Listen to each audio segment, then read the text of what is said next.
आउज़ुबिल्लाहिमिनश्शैतानिर्रजीम बिस्मिल्लाहिर्रहमानिर्रहीम। समाजी राब्ता की दुनिया के नाज़रीन अस्सलाम वालेकुम। उम्मीद है कि आप तमाम नाज़रीन बखैर आफियत से होंगे। एक लंबे अरसे के बाद आज मैं फिर यहाँ मौजूद हूँ वर्चुअल कैफ़े करने के लिए, और मैं अपना तारुफ एक बार फिर करवाने की ख्वाहिशमंद हूँ। मेरा नाम है Mariam Zahir. Project flood recovery and response a community wide support and approach in Sindh में बतौर प्रोटेक्शन ऑफिसर अपनी खिदमत से अंजाम दे रही हूँ। इसके साथ साथ जो है हमारे जो वर्चुअल कैफ़े का मौजू है उसके हवाले से आप लोगों को बताना चाहूँगी। आज का हमारा मौजू है सैलाब 2022, ख़वातीन और बच्चों में ग़िज़ाइयत की कमी और किचन गार्डनिंग की अहमियत। जैसे कि आप सबको मालूम है कि किस तरह के सैलाब से जो है इस वक्त हम जो है 2022 में गुजरे हैं।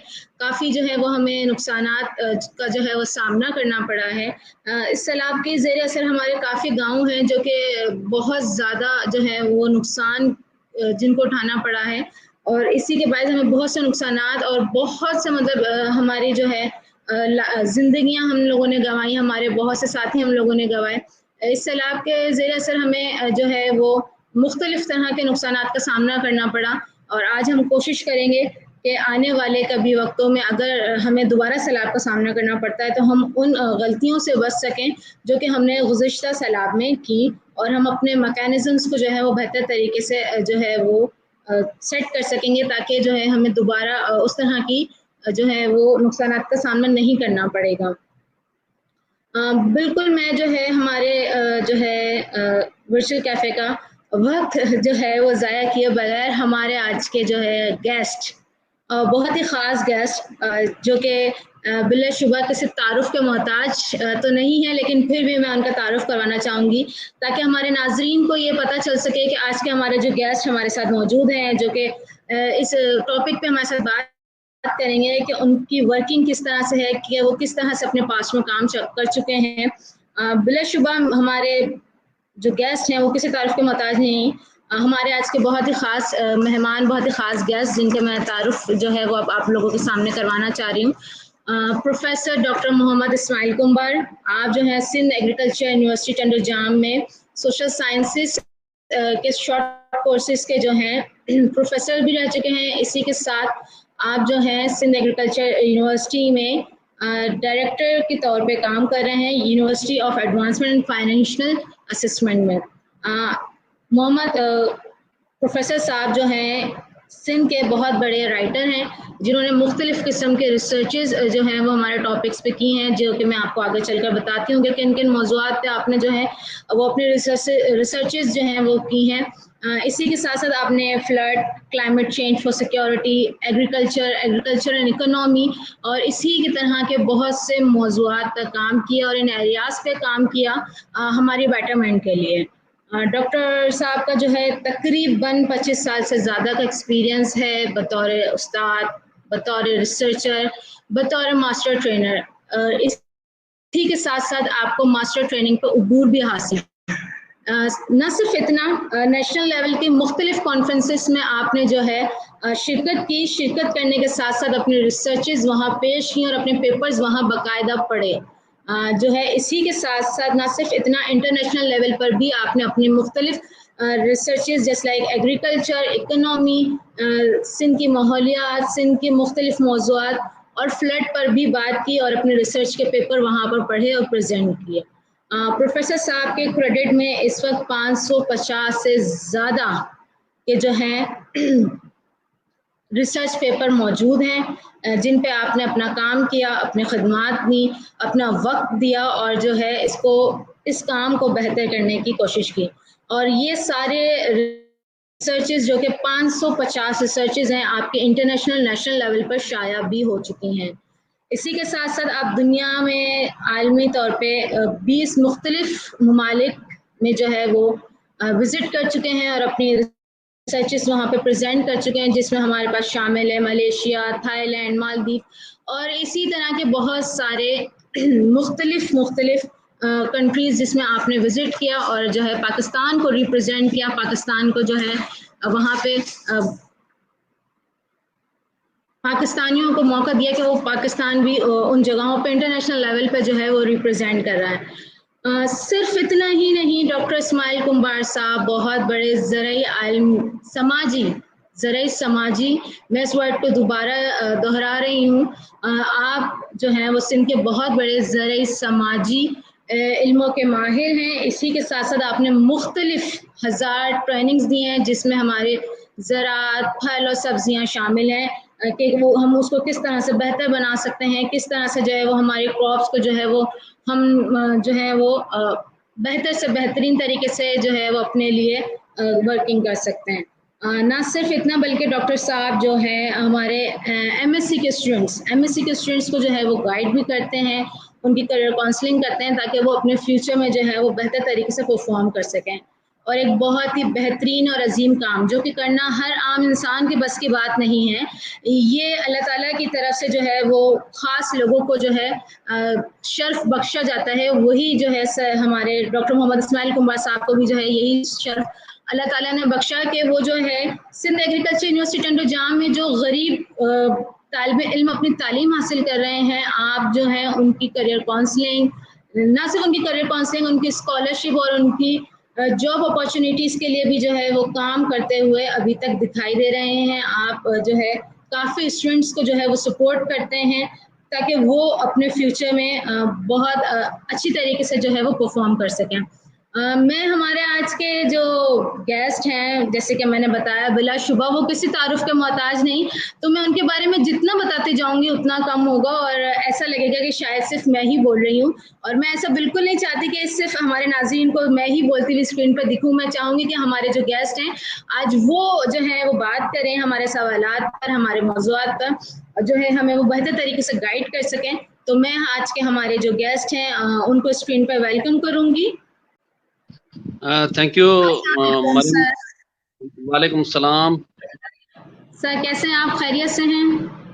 दुआएं आपकी खैरियत है। आपके कैसे मिजाज हैं? कैसे आपकी ऑर्गेनाइजेशन चल रही है? अल्हम्दुलिल्लाह सर, दुआएं हैं आपकी। उम्मीद है कि आप जो है रमज़ान बहुत अच्छे से गुजर रहे होंगे और ईद की तैयारियां भी जो है वो करीब होंगी।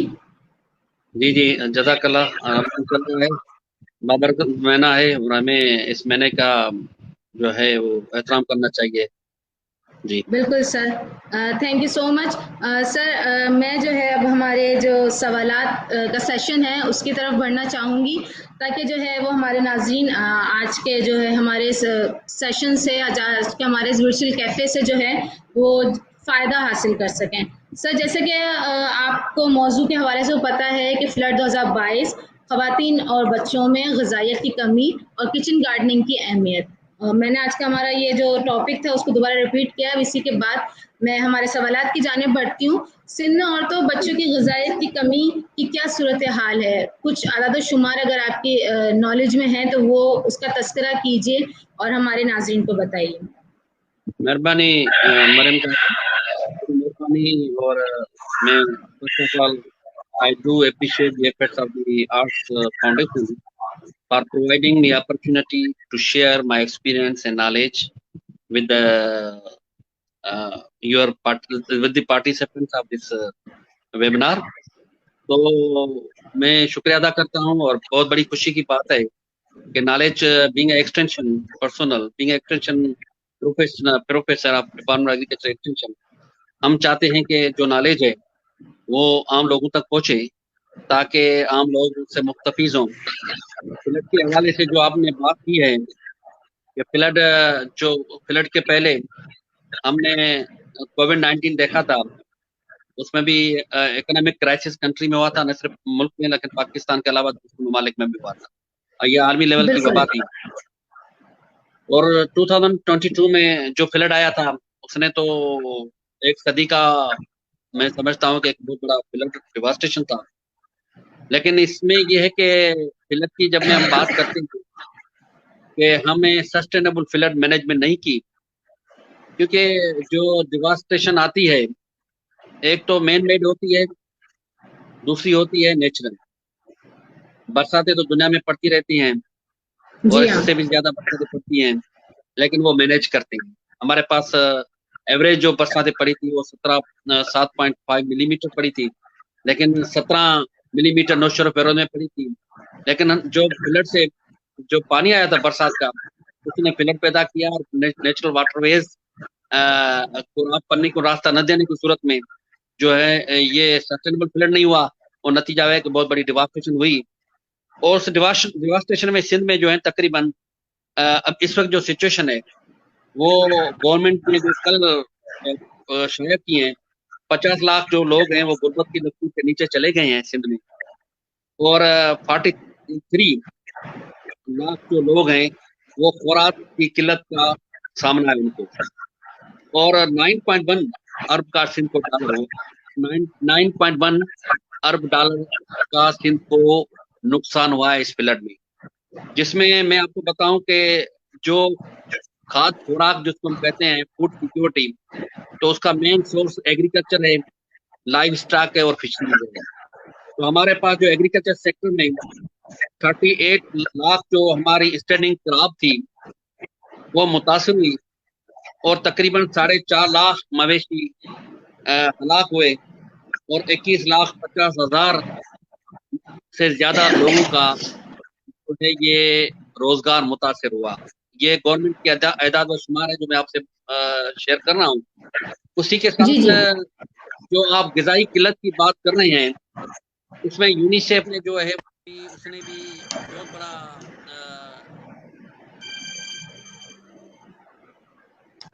उसने भी बहुत बड़ा जो है वो दिखाया है। हाफ ऑफ द चिल्ड्रेन जो है वो फ्लड में डेथ हुई है, तो तकरीबन जो है 1.5 मिलियन बॉय। तो इसी हवाले से ये भी कह सकते हैं कि ये जो 1.5 मिलियन बॉयज और गर्ल्स है वो उसका रेशा बढ़ भी सकता है, और जो ओवरऑल पाकिस्तान में फाइनेंशियल लॉस हुआ फ्लड का वो $30 बिलियन का 30 बिलियन डॉलर्स का हुआ। तो ये तो ओवरऑल सिचुएशन जब हम सिंध की बात करते हैं, तो फ्लड जो पाकिस्तान में कैटास्ट्रॉफिक फ्लड था जिसमें 33 मिलियन पीपल जो है वो अफेक्टेड हुए फ्लड से, और 2.2 मिलियन हाउसेज जो है होम्स एंड मोर देन 1700 जो पीपल हैं वो उनकी जानें चली गई।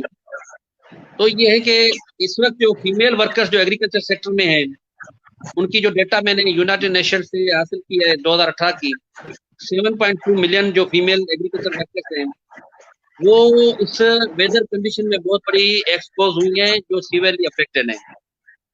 तो ILO की जो डेटा है उसमें भी ये कह रहा है कि सिंध और पाकिस्तान में पॉवर्टी बढ़ रही है, और पॉवर्टी के साथ ये हो रहा है कि एक मेल न्यूट्रिशन का इशू जो आपने कहा है वो बहुत बड़ा इशू चल रहा है। मैं जो आऊंगा इस बात पे कि सिंध में एक तो फूड सिक्योरिटी का इशू है, दूसरा है फूड सेफ्टी का, एक है खाद्य खुराक की तहफ़्फ़ुज़, और दूसरा जो है खाद्य खुराक जो हमें मिल रहा है उसकी ग़िज़ाई अहमियत क्या है। तो एक तो हमारे पास कोई ऐसा मैकेनिज्म नहीं है ताकि लोगों को साफ सुथरा खाना मुयसर हो सके। जो हमारे पास जो हम कहते हैं कि सुपीरियर वेराइटीज और उसके बाद सर्टिफाइड सीड ये होना चाहिए। अभी आप देख रहे हैं कि हमारे पास 1, 2, 3 नंबर की चीजें चल रही हैं, ऑयल में भी 3 नंबर की चीजें चल रही हैं, और पेस्टिसाइड के थ्रू हमें जो एग्रीकल्चर की जो प्रोडक्ट मिल रही है क्वालिटी प्रोडक्ट नहीं है, लोग खाते हैं, बीमारियां जन्म लेती हैं, तो बहुत सारे पैसे हम बीमारों पे खर्चा करते हैं। और अभी सिंध का इशू जो अभी चल रहा है 50% बच्चे जो हैं जो 5 साल तक जो बच्चे हैं उसके कद नहीं बढ़ रहे, उसका मेन रीजन ये है कि उसके न्यूट्रिशनल जो स्टेटस है वो वीक है। तो मैं समझता हूँ कि ये ओवरऑल सिंध का सिनेरियो है कि एक तो हमारी जो उसमें मुतासिर औरतें होती है और बच्चे होते हैं, जब बच्चों के कद नहीं बढ़ेंगे, उसकी ज़हनी फिजिकल डेवलपमेंट नहीं होगी, मेंटल डेवलपमेंट नहीं होगी और इमोशनल डेवलपमेंट नहीं होगी, तो वो एक सही जो है ना एक हमारा जो फ्यूचर है वो सही नमूने एक कारआमद जो है बंदा साबित नहीं हो सकेगा मुआशरे में। दूसरी हमारे जो औरतें हैं, जो प्रेग्नेंट वुमेन है या ओवरऑल औरतें जो लेबर में काम करती हैं, उनकी हालत खराब है, उनको भी सही नमूने जो है ना खाद्य खुराक का जो बहुत बड़ा प्रॉब्लम है। महंगाई इतनी, इन्फ्लेशन बढ़ गया है कि लोगों का जो है ना फूड सिक्योरिटी का जो मेन कॉन्सेप्ट है कि भाई अवेलेबिलिटी ऑफ फूड हो, उसमें हम अभी आप देख रहे हैं कि वीट की जो प्रोक्योरमेंट की थी 14 लाख जो है वो गवर्नमेंट को जो है सिंध को वो खरीद करना था, अभी 5 लाख टन उसको मिल सकती है, 5 लाख मेट्रिक टन।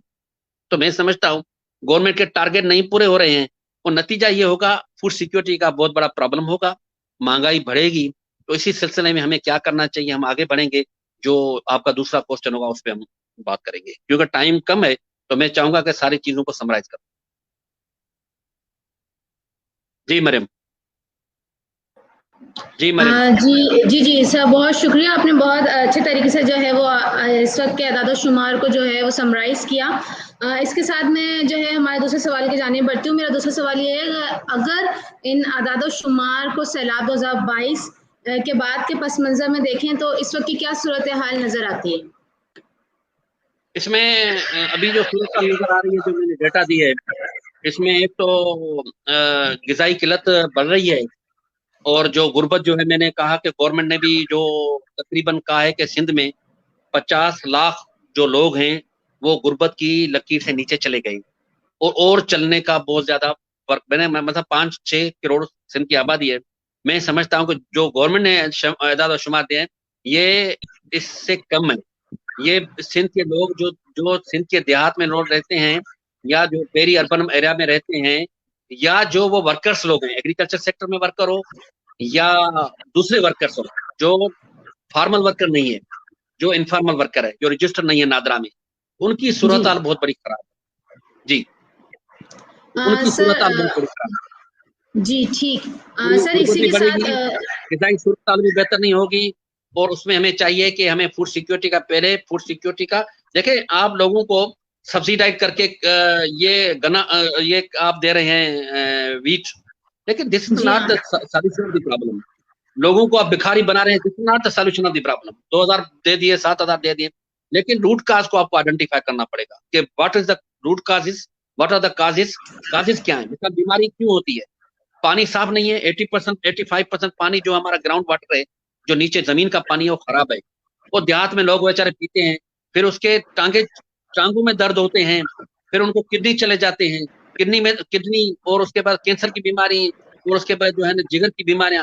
तो ज्यादातर बीमारियां जो हमारे, एक जो अच्छा खाना न खाने से, और दूसरा ये है कि हमारा पानी जो है ना साफ पानी मिलने की वजह से। तो ये और एग्रीवेट सिचुएशन हो रही है, खराब हो रही है।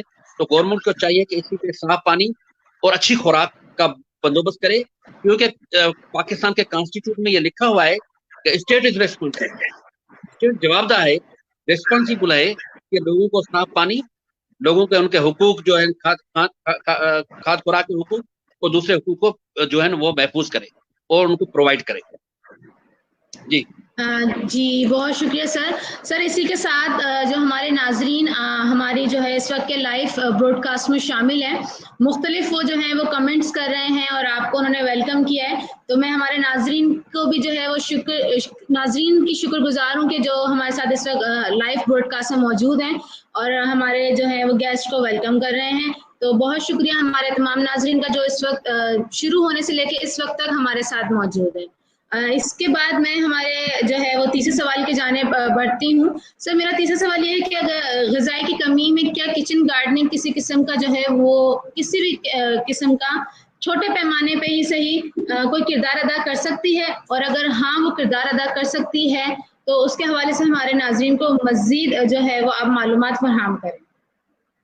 बहुत अच्छी बात है, अपने मौजू पे आए हैं। एक तो क्लाइमेट चेंज, दूसरा फूड सिक्योरिटी, और फूड सिक्योरिटी को मिटिगेट हम कैसे करें, कैसे हम बेहतर कर सकते हैं अपनी ग़िज़ाई सूरत। तो ग़िज़ाई सूरत बेहतर करने के लिए जो सब्जियां हैं उसकी जो है बहुत बड़ी अहमियत है, और सब्जियां अपनी ग़िज़ाई व तबी अहमियत की वजह से हिफाजती खुराक के नाम से मंसूब की जाती है, और उसमें सेहत को बरकरार रखने और जिस्म की बेहतरीन नशोनमा के लिए तमाम ज़रूरी अज्जा, मिसाल निशास्ता, लम्यात, हयातीन, निमकियात वगैरह वफ़द मिक़दार में पाई जाती हैं, जो कि दीगर ग़िज़ाई इजनास में कलील मिक़दार में मिलती हैं। तभी लिहाज से भी सब्जियों की हिफाजत अहम है, और सब्जियां जिस्म से न सिर्फ गलीज मादों के अखराज में मदद देती हैं, लेकिन ये आंतों में कोलेस्ट्रॉल की तहों की सफाई और दिमाग की बढ़ोतरी के लिए भी यकसान मुफीद है। मिसाल, आप जब मेंटल डेवलपमेंट की बात करते हैं, इमोशनल डेवलपमेंट की बात करते हैं, फिजिकल डेवलपमेंट की बात करते हैं, तो इसमें जो सब्जियों का मुतवाज़न जो इस्तेमाल है वो बेहतर है और उससे जो है बीमारियों के खिलाफ कुव्वत मुदाफ़त करने की भी सलाहियत होती है। जो मैं एक डेटा पेश करूंगा माहिरीन खुराक के एक अंदाजे के मुताबिक, जो जिस्मानी निशो-नुमा के लिए और जो बढ़ोतरी के लिए, मेंटल डेवलपमेंट के लिए, फिजिकल डेवलपमेंट के लिए, तो ग़िज़ा में सब्जियों का इस्तेमाल 300 से 350 ग्राम फी कस रोजाना होना जरूरी है, जबकि पाकिस्तान में सब्जियों का फी कस रोजाना इस्तेमाल 100 ग्राम, जो हमें 300 या 350 ग्राम फी कस होना चाहिए, वो पाकिस्तान में कम है, 100 ग्राम है। दुनिया में ये है कि लोग ज्यादा सब्जियां इस्तेमाल करते हैं और सब्जियों के इस कम इस्तेमाल की वजह से कम पैदावार और सब्जियों का महंगा होना भी है। तो सब्जियों में कैलोरीज मिलती हैं, प्रोटीन मिलते हैं, मिनरल्स मिलते हैं, विटामिन मिलती हैं, फाइबर्स मिलते हैं, और इसी वजह से जो है सब्जियां बहुत जरूरत इस बात की है कि सब्जियों की पैदावार में मुमकिन हद तक एक तो हम इजाफा करें, ताकि वतन अजीज में सब्जियों की बदौलत ग़िज़ायत की कमी को दूर किया जाए। और घरेलू पैमाने पर सब्जियों के काश्त इस सिलसिले में इंतहाई मौसर है। जो आपने कहा किचन गार्डनिंग, जी, आप अर्बन एग्रीकल्चर भी फोकस कर सकते हैं। अर्बन एग्रीकल्चर में लोग शहरों में रह रहे हैं, शहरों के छतों पे जो है ना वो अपने गमले लगा के वो सब्जियां उगा सकते हैं, जो बेल वाली सब्जियां। और दूसरे जो है देहात में, पेरी अर्बन एरिया है, देहात में थोड़ा सा टुकड़ा उनको जमीन का है, तो उसमें भी घरेलू बागीचो, जो उसको हम घरेला बागीचो भी कहते हैं और किचन गार्डनिंग भी कहते हैं, और हम कहते हैं कि वो हम साफ और ताज़ी सब्जियां पैदा करके हम अपने जो है ना अखराजात को भी कम कर सकते हैं, घरेलू अखराजात को भी कम कर सकते हैं। मेरे पास बिजली चली गई है तो मैं थोड़ा जी कोई बात नहीं सर। जी लाइट जाना तो हम सबके काम से बात है, लाइट चले जाए तो हमें कोई उसमें इश्यू नहीं है, बस हमारे सिग्नल नहीं जाने चाहिए ताकि हमारी बातचीत जो है वो ड्रॉप ना हो सके। जी जी जी सर किचन जी गार्डनिंग पे मैं थोड़ा सा मतलब आगे जो है वो फोकस करूंगी, और जी ये जी आपसे गुजारिश करूंगी कि किचन गार्डनिंग में किस तरह की तरतीब हम दे सकते हैं, किचन गार्डनिंग को किस तरह की तरतीब दे सकते हैं। जैसे कि मिसाल के जी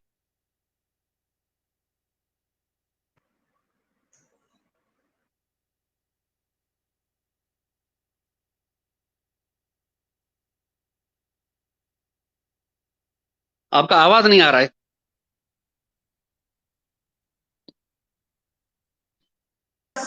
क्लियर आ रही होगी सर? अब आपको मेरी आवाज क्लियर आ रही है? अभी आ रही है, अभी आ रही है, अभी आ रही है। जी जी जी जी जी, बहुत शुक्रिया सर। जैसे कि मैंने कहा कि मैं किचन गार्डनिंग की तरफ दोबारा इस वक्त मुतवज्जा हूँ कि हम किचन गार्डनिंग को किस तरह से बेहतर बना सकते हैं और किचन गार्डनिंग किस तरह से खुद कर सकते हैं। तो उसके लिए मैं आपसे ये सवाल करना चाहूँगी, किचन गार्डनिंग के लिए हम लोग प्लॉट को किस तरह से तरतीब दे सकते हैं, कौन कौन सी चीज़ों में जो है की तरफ हम खाते खवा तवज्जो देनी चाहिए, और इसी के साथ साथ प्लाट का साइज, मिट्टी और जो है पानी वगैरह वगैरह हम किस तरह से जो है उन सब चीज़ों का इस्तेमाल कर सकते हैं, उसके हवाले से भी जो है वो हमारे नाज़रीन को जो है ना वो आप आगाही फराहम करें। किचन गार्डनिंग हम किस तरह से कर सकते हैं, उस हवाले से हमें जो है मालूमात फराहम करें। और अदरक है, आलू है, करेला है, तो वगैरह वो उमूमन फरवरी मार्च में काश्त की जाती है, और ये सितंबर और अक्टूबर तक उनकी काश्त होती हैं, और फरवरी मार्च तक जो है वो उनकी बर्दाश्त होती है, उनकी जो उसी टाइम तक उनकी हार्वेस्टिंग होती है।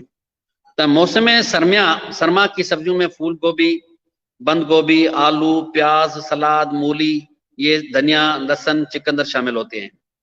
तो दर्जा बंदी बलिहाज तरीके काश्त, तो हमारे पास तरीके काश्त जो है वो 3 किस्म की काश्त होती है सब्जियों की। एक तो बराह रास्त बीज के जरिए काश्त होने वाली सब्जियां, और दूसरा ये है कि आप बीज के जरिए बीज लगा के बराह रास्त जो है वो काश्त कर सकते हैं। दूसरा आप पनीरी से काश्त होने वाली सब्जियां, मिसाल टमाटर है, मिर्च है, बैंगन है, और आप सांगड़ मिरपुखास में देखेंगे या बदीन में, तो उनकी जो है ना वो नर्सरी लगाते हैं। उसके बाद प्याज है, तो उसके बाद वो पनीरी की काश्त कहलाती है, और वो जो है ना वो पनीरी के जरिए फिर हम उसको सीडलिंग तैयार करें दूसरी तरफ लगाते हैं। या मिसाल मैं आपको ये बताऊं कि अभी खास में बहुत सारे अभी नर्सरी वाले हैं, ये पनीरी की काश्त करते हैं, वो लोग उनसे पनीरी लेते हैं, टमाटर की, मिर्ची की और ओनियन की खास करें। और तीसरा ये कि निबाताती इशू से काश्त होने वाली सब्जियां, मिसाल आलू है, लहसुन है, हल्दी है, अदरक है और पुदीना है, ये निबाताती इशू से काश्त होने वाली सब्जियां हैं। और ये जो है ना, मिसाल जो है ना, मैं समझता हूं कि इसको भी हमें काश्त की जाती है यहाँ। घरेलू बागीचा बनाने का मंसूबा जो आपने कहा है कि किचन गार्डनिंग के हवाले से, कि सब्जियों के लिए ऐसी जगह मुंतब की जाए जहां पौधे जो है दिन में कम से कम 6 घंटे की सूरज की रोशनी से मुस्तफीज हों। ये नहीं है कि आप विदाउट, क्योंकि सूरज से क्लोरोफिल, और ये है कि उनका जो है प्रोसेसिंग का अमल शुरू होता है, लेकिन लोग क्या करते हैं कि दरख्त के नीचे लगा लेते हैं, सूरज उनको सब्जियों को दिखाते नहीं है, फिर सब्जियां नहीं उगलती है, उनका सीड भी नहीं उगलता है। अगर आपके सहन या बागीचे में कोई ऐसी जगह है जहां ज्यादा देर तक साया रहता हो, तो ऐसी जगह पे पत्तों वाली सब्जियां, मिसाल धनिया है, पुदीना है, पालक है, सलाद है, वो आप काश्त कर सकते हैं। लेकिन आप मिर्ची है, टमाटर है, प्याज है, वो नहीं कर सकते, या जो बैंगन है। तो काश्त के लिए मुंतखब रकबा को नाप लें, ताकि आपको अंदाजा हो सके कि रकबा के लिए कितनी खाद और कितने बीज की जरूरत होती है। एक मरला जमीन में 272 मरबा फुट के बराबर होती है, और यानी हम ये कह सकते हैं कि एक मरला जमीन की लंबाई और चौड़ाई का हासिल नंबर 272 फुट होगा। लेकिन हमारे पास 1 एकड़ है, इसमें 2 जरेब होते हैं, उसके हम जो है ना वो असां सिंधी में 12 ठाहींदा आहियूं, ऐं 12 ठाहे पोइ उन में जेको सब्जियूं लॻाईंदा आहियूं। पर हीअ त वरी थींदो ज़मीन में, जेके ज़मींदार आहिनि उहे कंदा आहिनि। घरेलू सिते ते जो हम बात करते हैं, या हमारे पास घर में कुछ थोड़ा सा टुकड़ा है, हम चाहते हैं कि गमलों में सब्जियां लगाएं, बेल की वाली सब्जियां मैंने जो बात की हैं, बैंगन भी लगा सकते हैं, करेले भी लगा सकते हैं, पत्तों वाली जो सब्जियां हैं, पुदीना है, पालक है, सलाद वगैरह, वो गमलों में हम लगा सकते हैं अपने घर की छतों पे, या घर में ही ऐसा कोई पार्क छोटा सा हो तो साइड में हम ये लगा सकते हैं। करेले भी लगा सकते हैं, क्योंकि अभी जो कॉन्सेप्ट आया है वर्टिकल फार्मिंग का, कि जमीन पे नहीं गिरे लेकिन उसको वर्टिकली जो है ना ऊपर लेके जाए। तो ये है कि जमीन नापने के बाद आपको जरूरत पसंद और मौसम को मद्देनजर रखते हुए मुख्तलिफ सब्जियों के लिए रकबा जो है मुख्तसर करें, और उसके बाद जो है ना आप अपनी घर की जरूरत के लिए वहाँ सब्जियां आप उगा सकते हैं। मिसाल आपके पास जमीन कितनी है और आपके पास उस जमीन में, लेकिन आपको ये पता होना चाहिए कि सर्दी की सब्जियां कौन सी हैं और जो गर्मी की जो सब्जियां हैं वो कौन सी हैं, और बाहर की सब्जियां कौन सी हैं जो शॉर्ट ड्यूरेशन पे होती है। उसका डिटेल्स में मैं आपको बाद में बताता हूँ, लेकिन मैं समझता हूँ कि पहले तो हमें इस पे फोकस करना चाहिए कि काश्त से कबल, जब हम सब्जियां काश्त करते हैं उससे कबल हमें एक कागज पे खाका बनाना चाहिए। हम चाहते हैं कि उसको खाका बनाएं और उस खाके बनाकर उसमें मुख्तलिफ सब्जियां लिख ले। उस तरह खाके में सब्जियों की कतारें, पौधों का फासला, खाद की जरूरत वगैरह दर्ज कर लें, ताकि जमीन की तैयारी के वक्त ये दुश्वारी पेश न हो। बेलों वाली सब्जियों, मिसाल मटर है और कद्दू है या करेलो है या मेहा टिंडे हैं, तो उनको भी हिफाजती बार के साथ काश्त करें और उनको जो है बेलों की बार पर चढ़ाकर दिया जा सकता है, जो मैंने कहा वर्टिकल फार्मिंग। तो सब्जियों को कोशिश करें कि पालतू, हमें घर में पालतू जानवर रखते हैं, मुर्गियां रखते हैं, खरगोश रखते हैं, जानवर रखते हैं, उनके बचाने के लिए और इनके हिफाजत के लिए सब्जियों को आप बाल लगाएं, ताकि कोई उसको डैमेज नहीं करे। मिसाल आपने वीट लगा दी, मिसाल वीट के अलावा आपने किसी सब्जी का बीज लगा दिया और ये हुआ कि मुर्गी आई वो बीज खा लिया, आपने कहा बीज की जो है वो जर्मिनेशन नहीं हुई। तो इसी हवाले से कोशिश करें कि चिड़िया वगैरह और दूसरे जो चीजें हैं, और उसको बचाने के लिए आप कोई जो है ना चमकीली पट्टी बांध लें, या कोई किसी बंदे की जो है ना वो कमीज जो है ना वो टांग लें, तो लोग, उनको पता चलेगा कि भाई कि यहाँ कोई बंदा खड़ा है। और सब्जियों में जब कीड़े और बीमारियों के हमले की शिद्दत में और जब आती है तो खास करे जो है ना वो कद्दू में, तूरी में, नेद आलू में, टमाटर में, जो एक ही जो है ना वो खानदान से ताल्लुक रखते हैं, उसके लिए हमें चाहिए कि उसकी मनसूबाबंदी करें और कोशिश करें कि उसका बायोलॉजिकल कंट्रोल पे फोकस करें।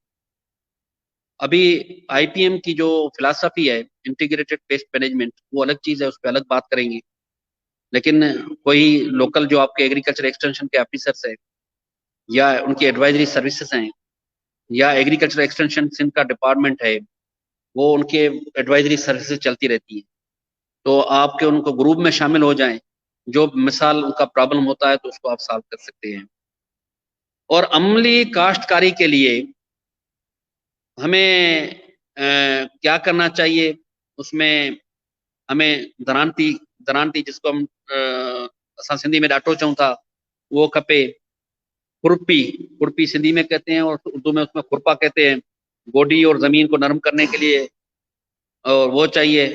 मैंने दरांती का जो डांटे जो मुँह ये चयो, मैंने ऐसे कहा कि वहाँ जो घास वगैरह होती है, अनवांटेड प्लांट्स होते हैं, उसको निकालने के लिए, और गोडी को जमीन को नरम करने के लिए खुरपा, और एक रेक चाहिए कई घास समेटने के लिए, नेज जमीन में हमवार करने के लिए, और उसके बाद जमीन की खुदाई और नेज पट्टियां या वट्टे बनाने के लिए आपको जो है ना वो बॉर्डर का भी इस्तेमाल होना चाहिए, और सब जमीन की खुदाई के लिए एक कदाल चाहिए, और आपको एक जो है ना आपाशी का फवारा चाहिए।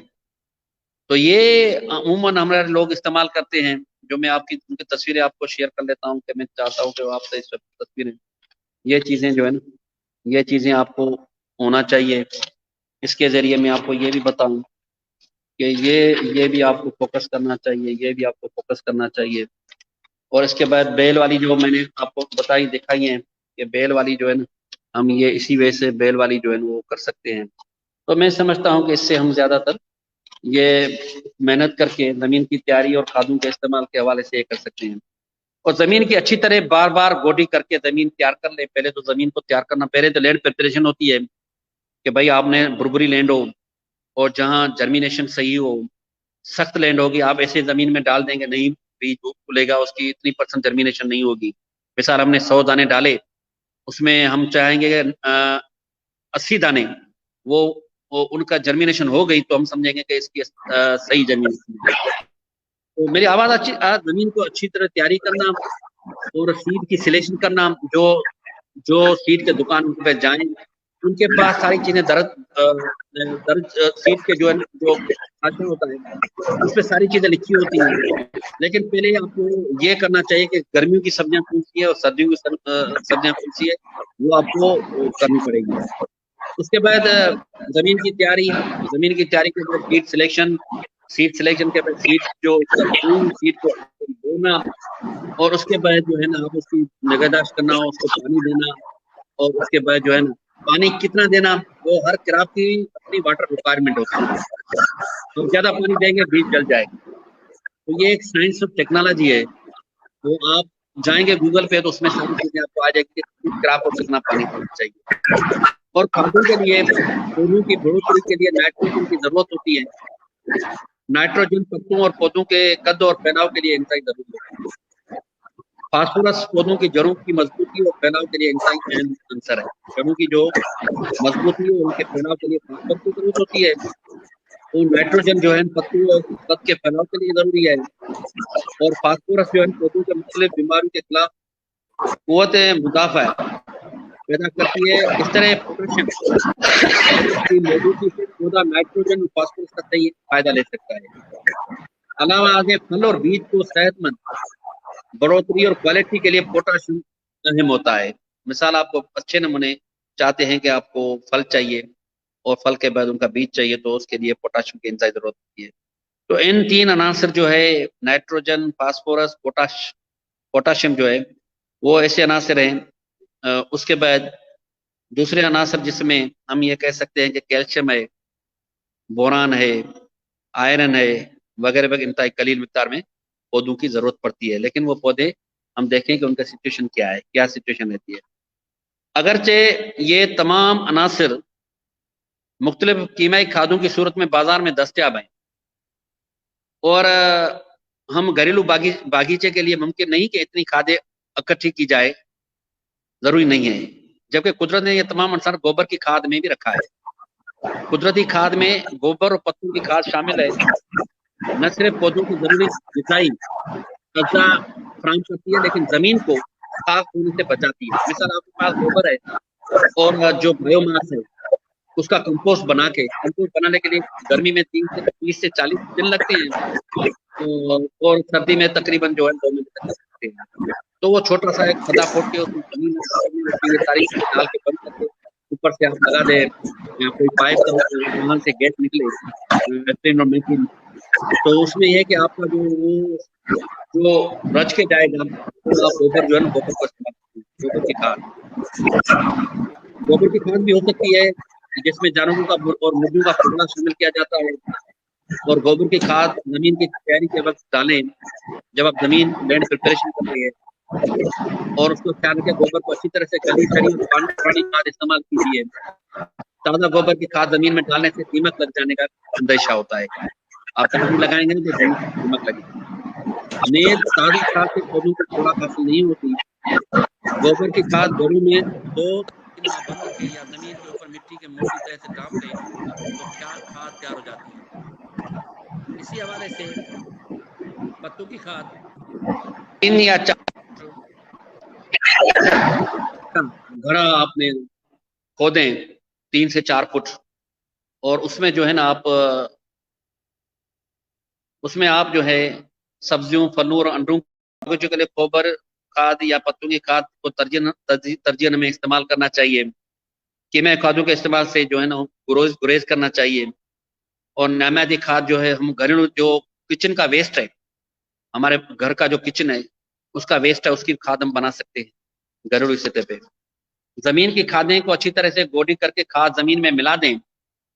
अब सब्जी लगाने के लिए आपको जमीन को हमवार कर लें और जमीन सब्जियों की किस्म के मुताबिक वट्टें या पटड़ियां या हमवार जगह में सब्जी काश्त करें।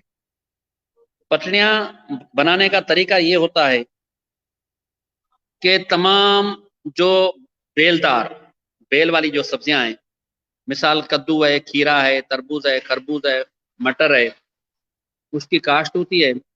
अगर इन सब्जियों को बाड़े के नजदीक काश्त किया जाए, बाड़ के नजदीक जो हम बाड़ लगाते हैं, तो उसको सहारा दिया जाए तो पटड़ियों की जरूरत नहीं पड़ती। पटड़ियों के लिए निशान लगाकर मिट्टी उठाएं ताकि सीधी पटड़ियां भी बन सकें। पटड़ियां जो है ना वो वट्टों के निस्बत ज्यादा चौड़ी होती है। वट्टें बनाने का तरीका भी ये है कि भिंडी है, मिर्च है, टमाटर है, शिमला मिर्च है, बैंगन है, फूल गोभी है, बंद गोभी है, मूली है, गाजर है, सलाद है, उसको आप कर सकते हैं। तो कोई डोरी लगा के हमवार जमीन पे डोरी लगाएं, डोरी या रस्सी की मदद से सीधे निशाना आप लगाएं, और कताओं के फासले के लिए आपने जो है ना कैलेंडर देखें।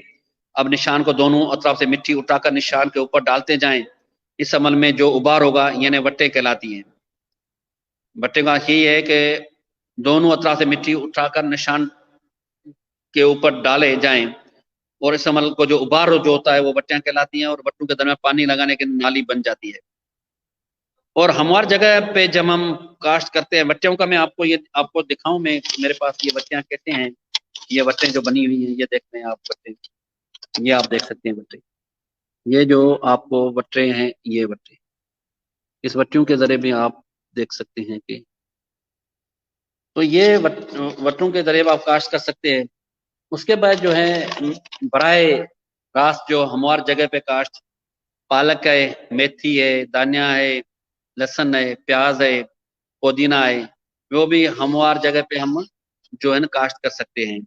कतारों में काश्त करने से जड़ी बूटियों का तदारक नेज गोडी और आपाशी में आसानी के अलावा पौधों को यकसान मिकदार में धूप, खुराक और पानी भी हासिल होता है। जो हम कहते हैं कि रिजिस पे करें, रिजिस में ना खिरिया, सिंधी में से खिरिया चाहूँ, उर्दू में हम कतारें कहते हैं। तरीके काश्त जो मैंने बताया कि बराह रास्त बीजों के जरिए बीज लगाएं, और जो है पनीरी के साथ, जहाँ पनीरी आप वहां से लेके हैं नर्सरी से, वो आप लगाएं, जमीन बना के उस पर लगाएं। और बाड़ जो आपने लगाई है उस पे ऊपर उसकी रस्सी डोरी से बांध लें, ऑटोमेटिक वो ऊपर जो है ना उसका हो जाएगा।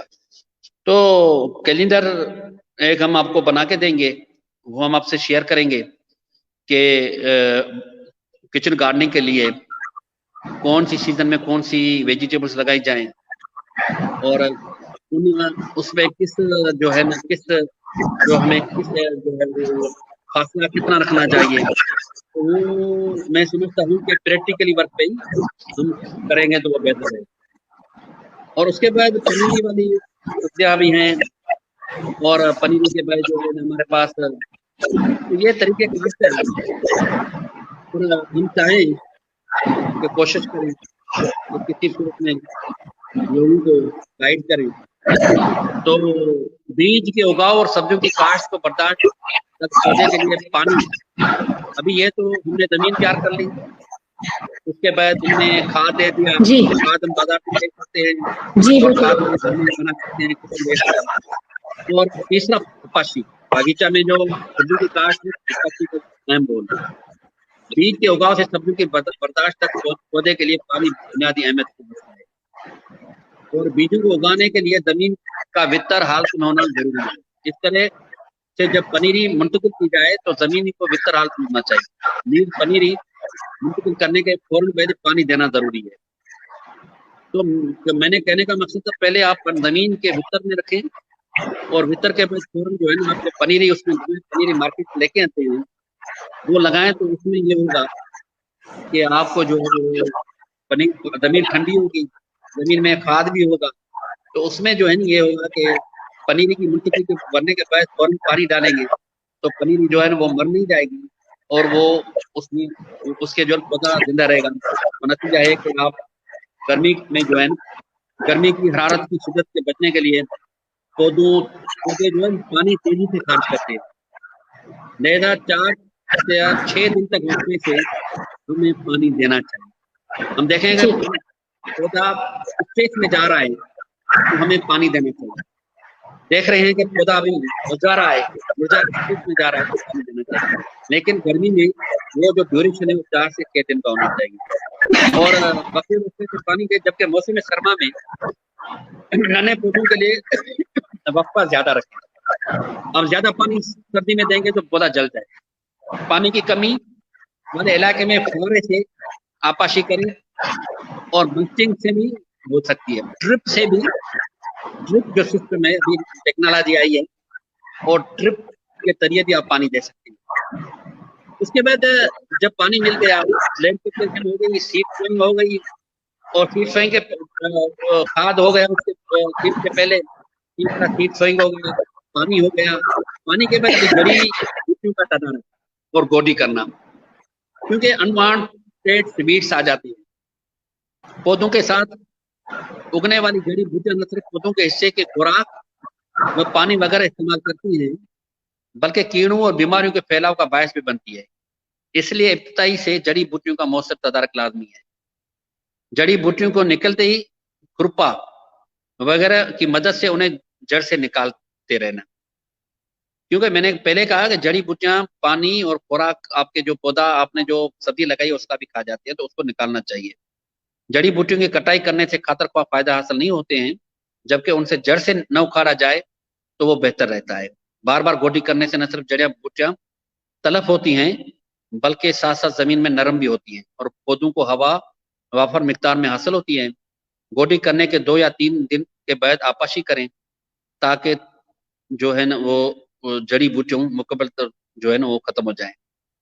इसी हवाले से ये तो जड़ी बूटियां जो अनवांटेड वीड्स हैं, जो अनवांटेड प्लांट्स, आप अपनी जो है आपकी सब्जी तो उगल आई है लेकिन पनीरी के जरिए, लेकिन उसके साथ बहुत सारे डब वगैरह ये सारी चीजें आती है, तो उसको आप खुरपा से निकाल लें, क्योंकि खुरपे से निकालने को आपको जो आपका एक्चुअल पौधा है उसको सही नमूने खुराक मिलेगा, पानी मिलेगा। उसके बाद जरूर रिसां कीड़े और बीमारियों का तदारक। कभी कभी कीड़े आते हैं, बीमारियां लग जाती हैं पौधों को, लोग परेशान हो जाते हैं। तो सब्जियों पर मौसम सरमा में उमूमन और मौसम गर्मा में खुसूसन कीड़ों और बीमारियों का काफी शिद्दती हमला होता है। अगर मुनासिब तरीके से कीड़ों का बर वक्त तदारक न किया जाए तो तमाम बागीचा तबाही का शिकार होता है।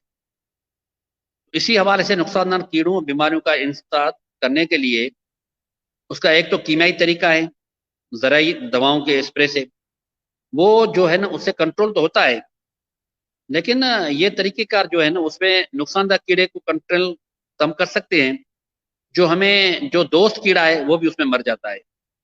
तो हमें चाहिए कि हम कीड़ों और बीमारियों का जो इंसदाद है वो डिटर्जेंट पाउडर से करें, उसका जो महलूल बना के उससे करें, या नीम के जो पत्ते हैं उसका जो है ना वो पानी में गर्म करके, या नीम का ऑयल है उसका जो है महलूल बना के उस पे करें। और ये बेहतर तरीका है जिससे हम महसूस कर सकते हैं।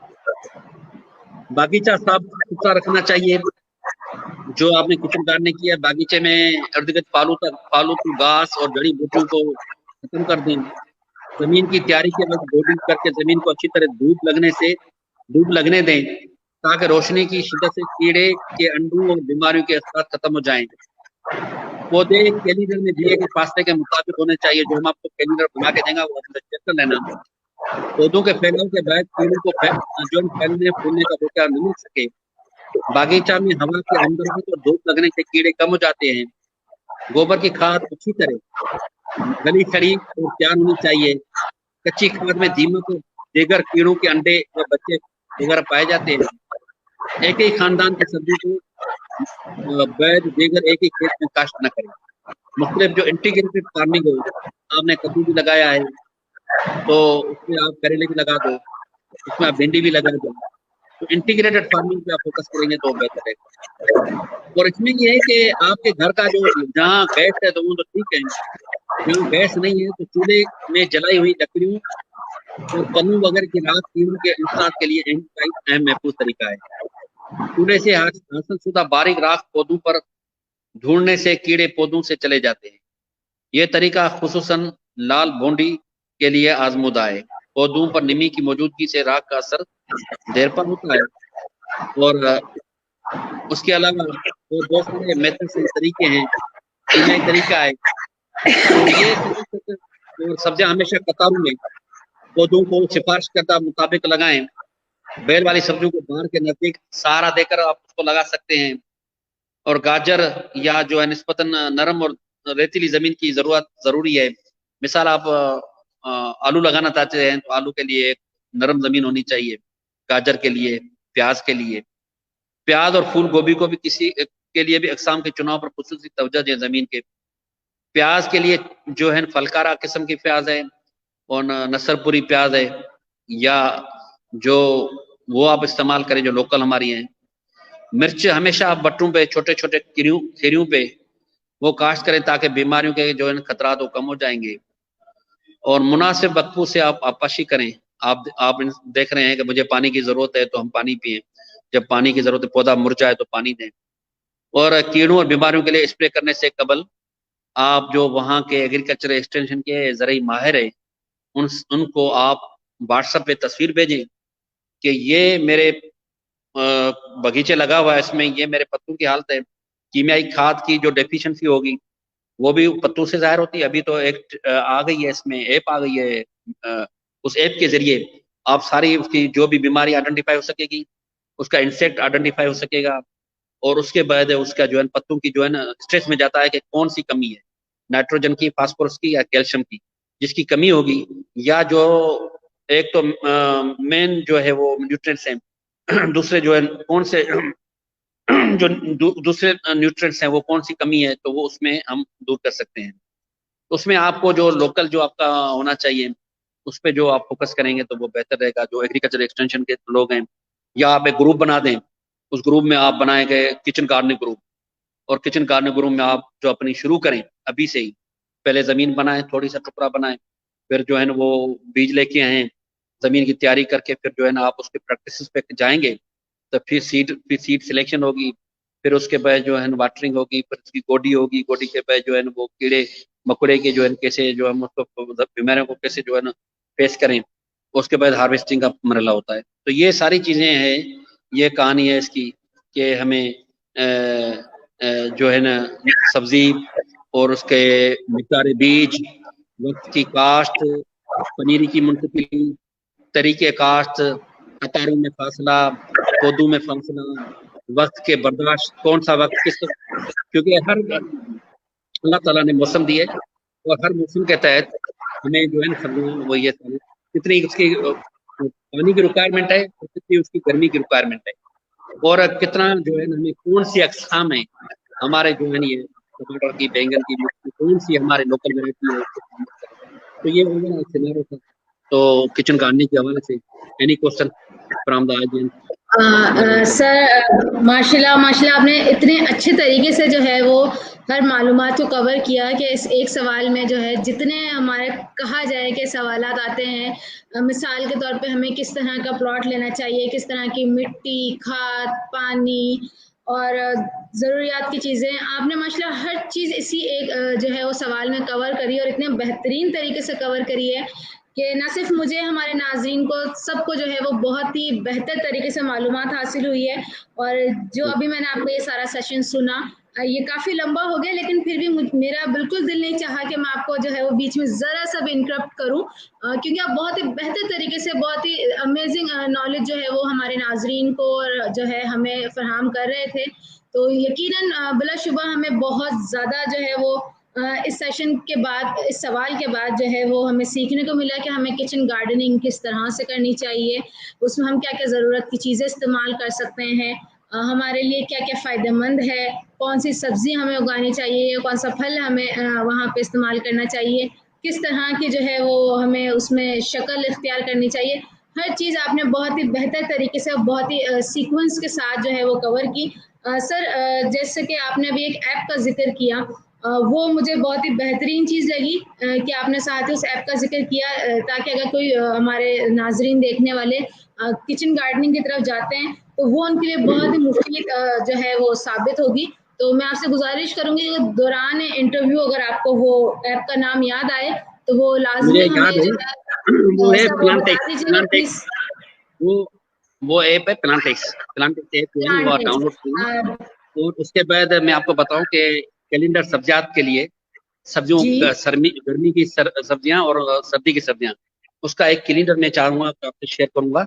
उसमें आपको नाम सब्जी का कौन सा होना चाहिए और उसका फी जो है ना मिकदार बीज कितना, किस एकड़ के लिए कितना होना चाहिए, एक बारे के लिए कितना होना चाहिए, वक्त की काश्त कौन सी होनी चाहिए, पनीर की काश्त मुंतकिली कैसे होनी चाहिए, खरीफ जो है ना खरीफ के तरीके काश्त क्या होना चाहिए, कतारों का फासला कितना चाहिए, पानी कितना चाहिए, और पौधों के बीच का फासला कितना चाहिए, और उसके बाद जो है ना कम से कम उसकी पैदावार कितनी होनी चाहिए, वेराइटीज कौन सी होनी चाहिए। तो ये आपको मिलेगा, तो मैं समझता हूँ कि जो हमारे नाज़रीन उसको बेहतर अंडरस्टैंड करेंगे और ये अपने घर में लगा दें, और जो सीजन आए, जो टाइम आए उस सीजन पे वो सब्जियां उगाएं तो बेहतर। बिल्कुल, ये बेहतरीन ज़बरदस्त सर, आपने इस ऐप के मुतालिक हमें बता के जो है वो हमें बहुत ज़्यादा जो है वो क्या कह सकते हैं कि सहूलत फराहम की है कि फ्यूचर में जो भी किचन गार्डनिंग करेगा उसके लिए ये बहुत ज़्यादा जो है वो हेल्पफुल साबित होगी यकीनन ये ऐप। सर आपने कुछ ग्रुप्स का भी जिक्र किया, तो मैं हमारे नाज़रीन से ये भी गुजारिश करूँगी कि जब वो किचन गार्डनिंग की जाने बढ़ेंगे, किचन गार्डनिंग करने लगेंगे, तो वो लाज़िमन ग्रुप्स में शामिल हों, ताकि जो है उनको उसके हवाले से मालूमात मिल सके और वो अपने किचन गार्डनिंग को जो है वो बहुत एक आप किचन गार्डनिंग व्हाट्सएप ग्रुप बनाएं, उसमें जी जी जी यहाँ के जो एग्रीकल्चर एक्सटेंशन के बंदे हैं उनको इन्वॉल्व करें और लोकल के बंदों का एक ग्रुप बनाएं और उस ग्रुप में आप फोकस करें। पहले तो जो व्हाट्सएप ग्रुप में आपके हैं, पहले उनको आप डेमो करके दिखाएं, डेमोन्स्ट्रेशन करके दिखाएं आपकी ऑफिस के अंदर, और गमलों में करें, लाजमी नहीं आपके पास जमीन नहीं है, गमले जो हैं उसमें करें, जो बुकेट्स हैं प्लास्टिक की उसमें आप कर सकते हैं। उसमें थोड़ा उसको सोलार लगाना पड़ता है, जमीन उस पर जो पानी जो है उसके बाद उसके नीचे कुछ चीज रखनी पड़ती है, और ये थैली में भी हो सकती है, प्लास्टिक की थैली में उसमें भी हो सकती है, और हाइड्रोपानिक पे भी हो सकती है। हाइड्रोपानिक एक और टेक्नोलॉजी है जो पानी के न्यूट्रिएंट्स डाल के आप हाइड्रोपानिक के पाइप्स में वो बेलों वाली सब्जी या दूसरी सब्जियां लगा सकते हैं। ये दुनिया में एक्वापानिक एक्वापानिक जो है वो किचन गार्डनिंग होती है दुनिया में। आप जो है डक पालें, वो डक वो पानी में जाएं, उस पर फिश लगाएं, उसके बाद फिश उसका पीसेज उसमें जाएगा और फिश वाला जो पानी आएगा वो आपके छोटी छोटी जमीन पे आएगा, तो वहाँ की फर्टिलिटी आपकी बेहतर होगी। तो ये भी हो सकता है। तो दुनिया में अभी दुनिया में नया कॉन्सेप्ट आया कंटेनर फार्मिंग। कंटेनर में, दुनिया में कंटेनर में आप ऊपर से सेटेलाइट लगाएं और सोलर लगाएं, नीचे आप उसको टेम्परेचर पे, कंट्रोल टेम्परेचर पे आप सब जाओगे। मिसाल में चाइना गया था तो उर्मची में ऊपर -11 चल रहा था, सर्दी थी, नीचे उन्होंने कंट्रोल टेम्परेचर पे वो आलू और दूसरी जो है पीचीज वगैरह के बहुत सारे वो सब्जियां उगा रहे थे, बंद गोभी उगा रहे थे, और ये हमारे पास धनिया उगा रहे थे, पुदीना उगा रहे थे। तो मैं समझता हूँ कि अभी कंटेनर फार्मिंग, एक कंटेनर रखें, उसमें ऊपर से जो है ना आप उसका पूरा सिस्टम रखें, नीचे उसके हाइड्रोपोनिक का सिस्टम लगाएं, और उसमें जो है कंट्रोल टेम्परेचर पे आप उसका हाइड्रोपोनिक शुरू करें कंटेनर में। तो ये तो बहुत सारा उसमें न कीड़े आएगा, इन्वायरमेंट जो बाहर की कीड़े मकोड़े नहीं होंगे उसमें। यहाँ तो सारी इन्वायरमेंट हमारी ऐसी है, एक आपने बेहतर की तो दूसरे में तो खराब है ही है। जैसे आमों में अभी चल रहा है माल फॉर्मेशन का, जो तीलों का चल रहा है, हाइपर का, मैंगो हाइपर का, ये बहुत बड़ा इशू आ रहा है, क्योंकि आम सिंध में 50% कम होंगे, जो जो आबादकार बता रहे हैं। तो ये एक एनवायरमेंट को क्लाइमेट, एनवायरमेंट, टेम्परेचर, पानी और न्यूट्रिएंट्स, ये पौधों की जरूरत है। आप वो देंगे तो मैं समझता हूँ कि पौधे तैयार हो जाएंगे। तो अभी टेक्नोलॉजी दुनिया में है, हम छूटेंगे। जी सर, ये आपसे मालूमात हासिल करते हुए मुझे ऐसा फील हो रहा है कि मुझे ये सेशन जो है वर्चुअल कैफे 1 घंटे का नहीं, कम से कम 2-3 घंटे का रखना चाहिए था, क्योंकि बहुत ही बेहतरीन मालूमात में इजाफा होता जा रहा है। आप मुख्तलिफ तरीक़ेकार हमें बताते जा रहे हैं कि हम किस तरीके से जो है वो बेहतर किचन गार्डनिंग कर सकते हैं। सर, जैसे मैंने आपको बताया था कि नाज़रीन हमें जो है वो लाइव देख रहे होते हैं, कमेंट्स कर रहे होते हैं, तो सर इसी तरह से जो है हमारे 2-3 नाजरीन ने जो है वो सवाल कुछ रखे हैं कमेंट्स में। मैं चाहूंगी कि आप उन पे भी जरा सा जो है वो अपना गौर फिक्र करें। सर, एक हमारे जो है व्यूवर का सवाल है, महबूब खास खलीन का नाम है, कि गोबर के पत्तों से जरूरत पूरी हो जाएगी, मतलब खाद की जो जरूरियात होती हैं वो उस हवाले से मालूम करना चाह रहे हैं।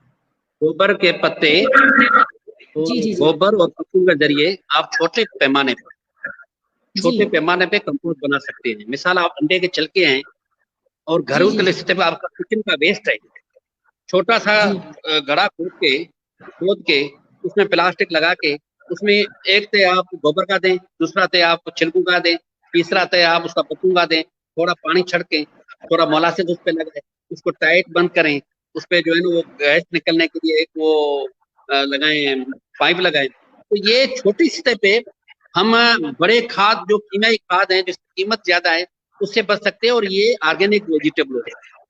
ऑर्गेनिक वेजिटेबल ये होगी जिसमें विदाउट केमिकल फर्टिलाइजर, तो ये सेहत के लिए भी अच्छी है। तो हमें जो जलाते हैं, बायोमास हम जलाते हैं, तो ये जलाने के बजाय हमें उसका कंपोस्ट बनाना चाहिए।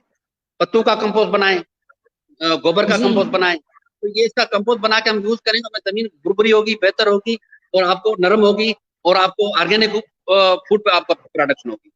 तो ये बड़े पैमाने पे नहीं कर सकते, छोटे पैमाने की मैं बात कर रहा हूँ किचन गार्डनिंग। लेकिन ये भी बहुत जो है वो फायदेमंद साबित है। सर, इसी के साथ इन्हीं जनाब का एक सवाल और है, वो भी मैं स्क्रीन पे साथ ही यहाँ पे शो कर रही हूँ, कि बगैर खाद के पैदावार का तरीका बताएं। अगर बगैर खाद के पैदावार मुमकिन है तो उस हवाले से भी जो है वो जरा सी मालूमात फराहम कीजिए। हमेशा मैं यही कहता हूँ, किचन के 2 स्कूल, जब हम पेस्टिसाइड देते हैं, फर्टिलाइजर देते हैं, तो हमें पैदावार मिलती है। जब हम पेस्टिसाइड नहीं देते, फर्टिलाइजर नहीं देते, तो हमें पैदावार नहीं मिलती। तो मैक्सिमम पैदावार के लिए और पत्तों को और पौधों को न्यूट्रिएंट्स की जरूरत होती है। उसके मैंने बताया कि कैल्शियम की जरूरत होती है, फास्फोरस की जरूरत होती है, नाइट्रोजन की जरूरत होती है। तो ये नाइट्रोजन, इन सब की चीजों की जरूरत फिल करने के लिए आपको खाद की जरूरत पड़ेगी, या अपनी जमीन आप टेस्ट कराएं, सॉइल टेस्ट कराएं कि उसमें कौन से जो है ना आपके न्यूट्रिएंट्स हैं। जब उसमें न्यूट्रिएंट्स अवेलेबल हैं तो कोई मसला नहीं, जब न्यूट्रिएंट्स नहीं है तो आपको जमीन सॉइल टेस्ट करा के आप उसमें जो डेफिशिएंसी जिस खाद की होगी वो लगाएं, और आपको पैदावार मिलेगी। आप नहीं लगाएंगे आपको पैदावार नहीं मिलेगी, लेकिन पैदावार कम मिलेगी जो हम चाहते हैं। मिसाल, एक बंदा 30 मन 20 मन वीट उठाता है पर एकड़ पे, एक बंदा 60 मन से ऊपर वीट उठाता है। वो क्यों उठाता है? कम क्यों उठाता है? क्योंकि पैदावार हमारे पाकिस्तान की 37.8 जो है मंड्स पर एकड़ है वीट की। वैसे तो फार्मर 80 मन भी उठा दे वीट की, डबल भी उठा दे, क्योंकि वो मॉइस्चर लेवल देखते हैं। वो अभी टेक्नोलॉजी में है, आपने अपनी जमीन पे आपने अभी मॉइस्चर सेंसर लगा दिया, आप इधर बैठे हो, आप अपने ऐप में देख रहे हो कि मेरी जमीन में अभी पानी कमी है, तो आपको उसको टेलीफोन किया मुंशी को, अभी पानी दो आपके, क्योंकि टेक्नोलॉजी है, टेक्नोलॉजी के जरिए आपको वो मॉइस्चर लेवल जो मीटर लगा हुआ है वो आपको बताएगा कि अभी क्या करना चाहिए। तो मैं समझता हूँ कि टेक्नोलॉजी सहारा लेना चाहिए, और आपको फर्टिलाइजर के विदाउट आप यील्ड हासिल नहीं कर सकते, पैदावार हासिल नहीं कर सकते हैं, लेकिन वो इतनी ज्यादा नहीं जो हम की ग़िज़ाई सूरत को, क्योंकि ये जो हम न्यूट्रिएंट्स है ये फिर हमारी बॉडी में जाते हैं जी। न्यूट्रिएंट्स जो हम उसको देते हैं। मिसाल वीट है, वीट में आपको पता होना चाहिए कौन कौन से न्यूट्रिएंट्स हैं, उसके बाद वो हमारे बॉडी में जाते हैं, तो हमारी बॉडी जो काम करते हैं। विदाउट न्यूट्रिएंट्स आपको मेवा तो मिलेगा, लेकिन उसमें वो टेस्ट नहीं होगा, उसमें वो खुशबू नहीं होगी, और उसमें वो जो है ना वो कम मिलेगी, पैदावार कम। जी ठीक है सर, बहुत शुक्रिया। ये भी बड़ी ज़बरदस्त मालूमात जो है वो हमें हासिल हुई, हमारे नाजरीन को हासिल हुई। सर इसी के साथ एक हमारी नाजरीन और हैं, उन्होंने भी ये सवाल किया है, क्या किसी सब्जी के तहत क्या कद बढ़ाया जा सकता है? कोई ऐसी सब्जी जिसको खाने से कद जो है वो, क्योंकि ये जो है 4 कलर वेजिटेबल है, 4 और 5 कलर वेजिटेबल का कॉन्सेप्ट आया है। वो एक बहुत बड़ा लेक्चर है, नांगा को वजह किया और F1 में, तो मैं समझता हूँ कि 4 सेशन रखेंगे। हाँ, उस पर आप रखेंगे तो मैं आपको बताऊंगा। मिसाल आप मिक्स वेजिटेबल्स बच्चों को दें, आप उनको फ्रूट ज्यादा खिलाएं, और उनको जो है ना वो जो कैलोरीज जो मिलनी चाहिए वो डॉक्टर से उनसे मशवरा करें कि भाई इसमें कौन सी डेफिशिएंसी है, तो डेफिशिएंसी को कवर करने के लिए आप ये काम कर सकते हैं। और जो माँ है, जो बच्चा पैदा होता है तो उसको 24 महीने तक दूध पिलाए, और वो जो खाना खाती है तो उस खाने के लिए उसमें ग़िज़ाई अज़ात का होना जरूरी शामिल है, कि प्रेग्नेंट वुमेन को आप सही नमूने खाना दें। खाने का मकसद ये है कि आपको बैलेंस डाइट दें। वो जब अंडा ले रही है तो फिर सब्जी ले रही है, गोश्त भी ले रही है, मछली भी ले रही है, तो उसकी सेहत भी बेहतर होगी और बच्चे की सेहत भी बेहतर होगी। सही सही सही सही। सर हमारे नाजरीन जो हैं वो इस वक्त इतना एंजॉय कर रहे हैं सेशन को कि मुझे यहाँ पे स्क्रीन पे बैक टू बैक कमेंट्स नज़र आ रहे हैं और सवालात नज़र आ रहे हैं, जिससे ये मुझे मतलब अंदाज़ा हो रहा है कि उन्हें किचन गार्डनिंग में कितनी ज़्यादा जो है वो दिलचस्पी नज़र आ रही है। सर इसी के साथ हमारे एक और व्यूवर ने जो है, जिनका नाम है मोहम्मद अतिशाम, उन्होंने भी हमें कमेंट किया है कि रेड चिली प्लांट्स में 3D प्योरिंग एंड कटिंग करने का कोई एडवांटेज है, तो उसके हवाले से भी आप जो है वो हमारे नाज़रीन को जो है वो मालूम। सर रेड चिली प्लांट में 3D प्योरिंग और कटिंग करने का कोई एडवांटेज है, तो उस हवाले से उनको बताइए। रेड चिली जो हमारे पास एक हिंदी उम्र में ज्यादा होती है, और उसको हमें जो वीड्स होते हैं उसको काटना होना चाहिए, उसमें जो मैंने पहले बात की थी, और उसके बाद जो है ना उसके सॉइल टेस्टिंग करनी चाहिए, पानी का निकास सही नमूने होना चाहिए, पानी टाइम नहीं होना चाहिए, तो उसका जो है ना आप सही नमूने यील्ड हासिल कर सकते हैं।